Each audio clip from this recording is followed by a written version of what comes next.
Good afternoon, everyone. I'm Tony Cuomo, and welcome to Tony Cuomo's podcast for America. This is our first episode entitled Like Father, Like Daughter. My daughter right here, Nicola. So I'm just going to kick it off with a quick introduction, and we're going to be covering the North Haven school system and property tax. I'm planning to run, and am running, for first Selectman, the town of North Haven, and I'm very excited about that. It's prompted me to run for first Selectman is the uncontrollable increase in taxes, especially the last 2 years, a 2 mil increase and a 2 mil increase. The last 2 years for a total of 4 mils total. And this is not fair to the folks that live in this town, especially the seniors who are on fixed incomes. So with that said, let's get started.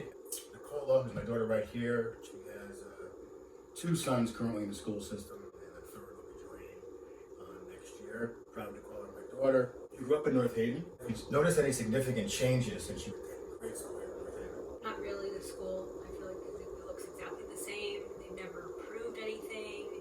The lunches are the same. I feel like it's extremely antiquated, and it's time for the town to focus on building new schools. What year did you graduate? 2004. So I was in elementary school like 30 years ago. A very long time ago. And it literally looks exactly the same when I was there. Nothing's been changed at all. Quick comment, we're live on Instagram. You'll also find this on Facebook and YouTube under Tony Cuomo NH. Also, we'll be taking questions. Submit your questions, please. We welcome questions, and we'll answer the questions at the end. Very informal, and this is for the people. In terms of curriculum, how does the curriculum change? Has it changed for the better or the worse since you were in school? That I'm not really sure on. I know the Common Core is a thing now, and that's extremely different than how I learned. We did like very basic math, basic reading. I'm not really sure. I really can't speak if it's like better or worse. My concern is more the conditions of the school.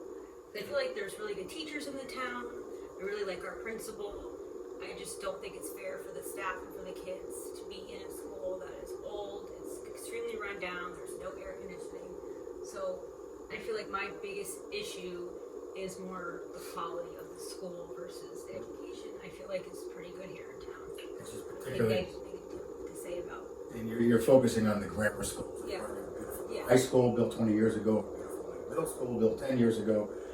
Grammar schools have been ignored. When I ask the question, they say a study is being done. Study doesn't cool our children in 4 months. 4 months Or a year. the staff that's been there 20, 30 years, some of these people have worked in these old schools, and it's a shame it really is, they have to suffer in these months. And with the gigantically long school system, school calendar year, which is a whole other topic for another time, you're looking at the end of August, September, early October, all of May, and all of June. It's not safe. Where they're sitting at 90 degrees. And it's not safe at all. My son suffers from headaches, and he complains he's sweaty all day, and he comes home with really bad headaches. He gets stomach aches from the conditions. I mean, they can't be I'm sure there's asbestos in the school. They can't be safe at all for those kids to be here. Or, again, the staff that has to work there for 20, 30 years. It's time for a change. Also, the food is horrible. It has made my son sick. That's how bad the quality of the food is. And again, it's not the staff's fault. It's not the lunch, people that work there. It's not their fault. They're given horrible food, and they don't have what I was told. The kitchen is so antiquated that they can't prepare better food. Some kids don't have the time to eat in the morning, or they don't, like to, so they literally are living off of 2 of their meals for the entire day. Depends on what the school is feeding them. It's really important to me, and I feel like to other parents, that we improve the quality of the food. And what grades are your boys in? They're in 3rd and 4th grade. In middle school, right? Okay. Just a word myself for the leadership position, if selected first Selectman for this town on September 9th. Only registered Republicans in the town of North Haven can vote. So please come out and vote. Mark your calendar. If you want great change and no tax increase, I guarantee no tax increase for my first term. If you want higher taxes, vote for my opponent. But if you want no tax increases, and a solution to the schools, is what we're talking about in a minute, with what the solution is. And my solution is we build one centralized campus for the grammar schools with great air conditioning and also a facility in the center of town. So this does a number of things. One, we'll be able to protect the children more easily if it's one campus versus currently 4 campuses. A centralized location for the buses and so forth, and we can leverage resources and bring things in like a nice auditorium, for example. Because almost half of the total number of students in North Haven are in grammar schools. And unfortunately, the grammar schools have been ignored. They spend the most time there. Ignored by this administration. These are little kids that... Decades. And that's got to stop. Is there anything positive for your children? Again, I think that I love the staff. I mean, everyone is really supportive and wonderful and warm and welcoming. I think we have a great principal. I have nothing negative to say about how hard, the teachers work and including, we have wonderful social workers and wonderful people that, down to custodians, people that work in the lunchrooms. All these people work really hard to keep the school going. They deserve to work in a better building, and the kids just deserve better quality overall. And to me, it's a health safety problem between what we're feeding them and then the conditions that they're having to go to school in. That's, I feel like, the most negative part, aside from, I do think that from what they have right now, we luckily have resource officers, so I think that is a positive thing, but I think that we need to do more as far as the safety. And I think making, combining the grammar schools is a great idea to make we can have like 4 resource officers at this one building versus having everybody all spread out. Because I feel like safety is a really, really big concern.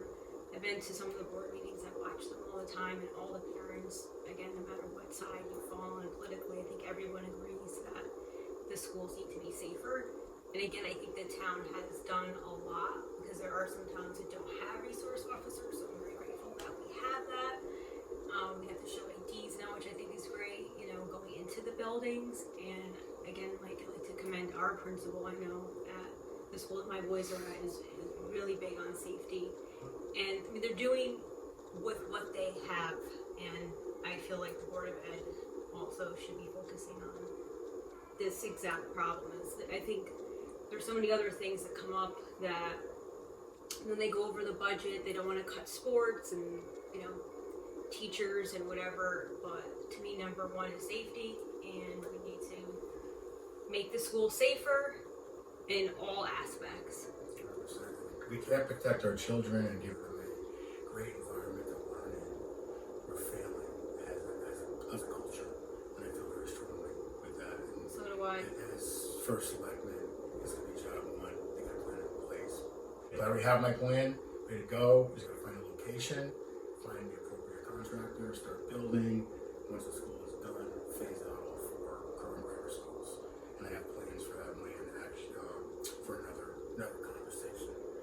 In the beginning of the year, we had some threats, in the high school. There was even a threat at my kid's school because there was some suspicious person that was outside, and this should not be happening.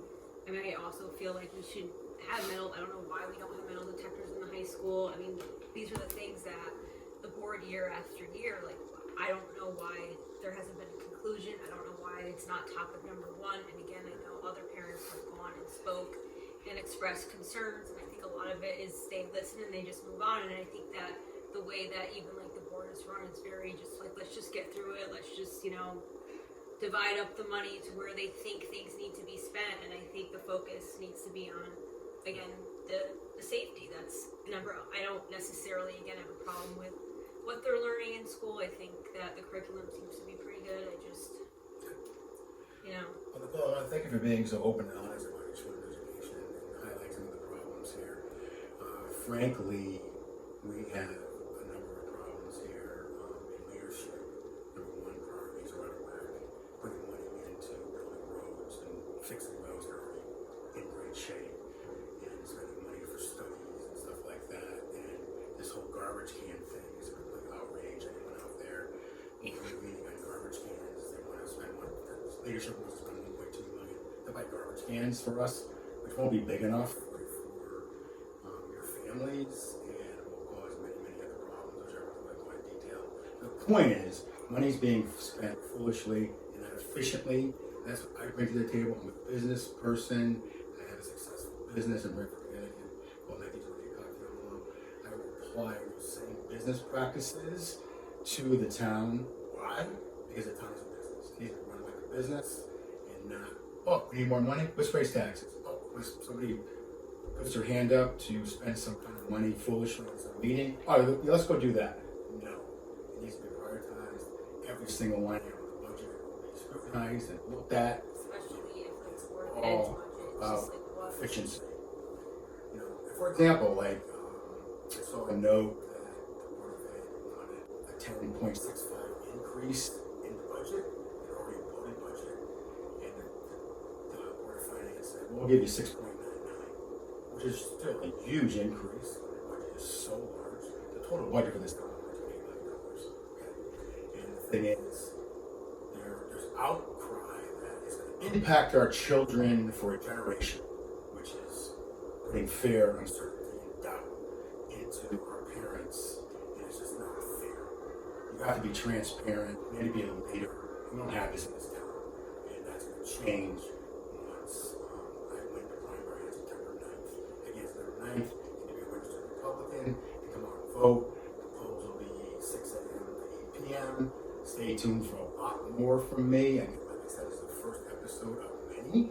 Let's transition, Nicola, into property tax real quick. There's been a $2 million increase in 2023, a $2 million increase in 2024. The current Selectman has raised taxes 6 times in his 15 years in office. He runs unchallenged, so there's no fear of being voted out until now, until I decided to run. I'm suspecting there's going to be an increase in taxes again, maybe 3 years in a row, but we'll see what happens. Right now, the mill rate is 34.64. And to have no increase in your taxes, the mill rate has to go down to 25.20. 25.20. Selectman, if you're watching, listening, finance, that's where it has to go. If it's 1 mil above that, that's the 3rd straight increase. And you really cannot do that to this town. This town has been driven into a ditch. I'm the tow truck. I'm going to fix that. Property taxes. We're talking about that, It's Nicola. another problem. What is the impact of property taxes on your Sure, household? I feel like me and a lot of people my age, are struggling. I think it's going to deter people from moving into this town, staying in this town because it's going to be completely unaffordable. And then again, like if I was just looking to come here and I looked at those elementary schools and the conditions that they're in, it would maybe deter me from even wanting to move here to begin with because the quality is just horrible. And it doesn't make sense. There's some issue here. Where money is being spent foolishly, obviously, and it needs to be fixed, and everything needs to be scrutinized because this has been going on for way too long, and the price is rising and rising, but the quality is just not there. So it doesn't make sense. And for my family, it's hard. It's a struggle because obviously the cost of food and everyone knows the cost of everything is just astronomical right now, and to have another increase in this town for what? And again, what more are we getting? Exactly. And all you folks out there and you listening, you just can't raise taxes anymore. That's not what we want here in North Haven. We want a great That town. people are not going to want to go to the businesses because they can't afford to go out to eat, and it hurts, small businesses like ours because people can't afford to enjoy their money and enjoy their life because they're living paycheck to paycheck, and those are. And another thing I bring to the table after 4 decades in the business world as a leadership position, I will bring businesses into this town, people that will renovate empty lots currently and put in developments also, and renovate and replace current buildings, which will increase the tax base in this town. There's a huge shortage of bringing new businesses into this town, new buildings more so. When a new business comes in, that really doesn't give much revenue to the town. It's the building owner who pays the taxes. We need better, newer buildings that we can increase the grand list of this town. And that's what I'm going to do. So I'm going to be working with folks in real estate and development people to bring in amazing new buildings into this town. as well. Yeah, my 100%, again, guarantee I will not raise taxes for 2 years, and I will bring in as soon as possible a brand new grammar school for all the children in this town. So again, I just want to summarize before we get to questions. Why am I running? I'm doing this. Things like my daughter Nicola here, she's explained what she's feeling from her heart for this town, the negativity that's going on and affecting our children and teachers and faculty in huge ways. These grammar schools were built in the 1950s. Okay, so seniors on fixed income, raising their taxes. How do they afford to pay it? The mill increases have been out of whack. 2 mill increases, is never an increase. And now it's a reevaluation. Because understand, your property value is going up 30 to 40%. So now any mill increase in the future will be more of a hit to you. So for example, say your valuation for your house is $300,000. Okay, so a mill increase would be a $300 per year increase. Now you go to $400,000. That would be a $400 increase for each mill. So 2 mills would be $800. Again, it just spirals out of control. So we need to stop it. We need to stop it now. Again, I'll emphasize guarantee, not promise, not a campaign promise, but a guarantee. My first term, which will be 2 years, no increase in taxes, period of the story, and no decrease in services. In fact, the services will become more efficient under my leadership. Nicola, like anything to add? To bring our point home, I think that everyone should really consider when we go out to vote, who are we voting for, and, do we want more taxes? Do we want to just go with this cycle of nothing gets improved and we're sending our kids year after year to these hot schools and we're just getting this answer, this vague answer, or we're doing studies, or we're looking, even if you ask the Board of Ed, plenty of people have, it's just always we're looking into it and we're trying, and it's just there never any concrete plan or answer of what they're going to do or when. And it's been going on now for how many years? Like how long? Put up with it, really. And that's going to change. North Haven is an excellent town and reputation in the area. We have a safe town. We have a lot of great people in this town that love each other, take care of each other. I personally coach Max Way, which is one of the best baseball programs in the state, right here in this town. So we have people rally around in this town, which is great and unprecedented. So we want all that. We also want fair taxes, and we want an environment for folks like the millennials age group who can't afford to buy a house. And I plan on bringing in tracts of houses where they can get into the housing market at a relatively lower price point, and built into those designs will be a way to expand as their families expand. Seniors, lack of seniors housing in this town. I have a plan for that as well. Seniors, if they choose to, sell their homes, make some money, and move into a beautiful senior complex right here in the town of North Haven. So it's about development, it's about moving forward, it's about taking this town forward. I'm the person to do that. I know how to do that. I will work very efficiently with the people that are currently in place in this town. They'll be welcome to work with me, including the Republican Town Committee as well. But please mark your calendars. If you listen to this live or listen to it later on one of our 3 platforms, again, Instagram, Facebook, YouTube, September 9th is the primary. You need to be a registered Republican in the town of North Haven to vote in that primary. And that's going to decide who will be on the ballot on November 4th as the Republican candidate for first Selectman. And I'm planning that to be me, because it has to be me. We need the changes in this town, and the changes are not going to happen. In conclusion, you want lower taxes, vote for me. Higher taxes, vote for the person who's been there the last 15 years, and that'd be a huge mistake on your part, I have to say. Again, you can't play favorites, you can't look at personality, because you don't have a great personality, and a great leader, you need to look at who is doing the job for you. Take care of the grammar school crisis, I'll call it, needs to be addressed immediately, and I'll address that day one in the office.